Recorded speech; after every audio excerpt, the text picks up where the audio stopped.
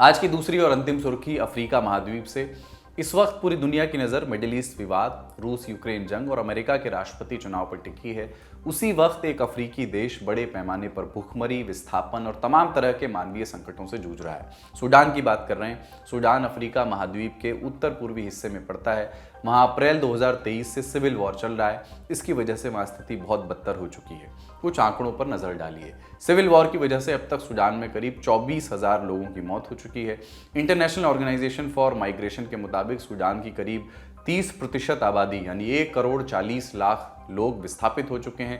आधा हिस्सा इसमें महिलाओं का है। लगभग 1 करोड़ लोग आंतरिक विस्थापन के शिकार हुए हैं, जबकि 30 लाख लोगों को देश छोड़ करके जाना पड़ा है। उनके पास रहने की सुरक्षित जगह, पीने को साफ पानी और उचित स्वास्थ्य सुविधाएं भी नहीं है। यूनाइटेड नेशंस की एक एजेंसी की रिपोर्ट के मुताबिक बड़े पैमाने पर सामूहिक बलात्कार, किडनैपिंग और सेक्सुअल स्लेवरी के मामले वहां से सामने आए हैं। सूडान का सिविल वॉर सूडानी सेना और वहां की पैरामिलिट्री फोर्स, जिसको रैपिड सपोर्ट फोर्सेस RSF कहते हैं, उनके बीच चल रहा है। इसकी शुरुआत उनके लीडर्स के बीच वर्चस्व की लड़ाई से हुई थी। ये लड़ाई सूडान की राजधानी खार्तूम से शुरू हुई और अब ये देश के कई हिस्सों में फैल चुकी है। सूडान के सिविल वॉर की कहानी भी हम दुनियादारी में विस्तार से बता चुके हैं। लिंक डिस्क्रिप्शन में उपलब्ध है। दुनियादारी आज का यहीं समाप्त होता है। शुक्रिया, शुभ रात्रि।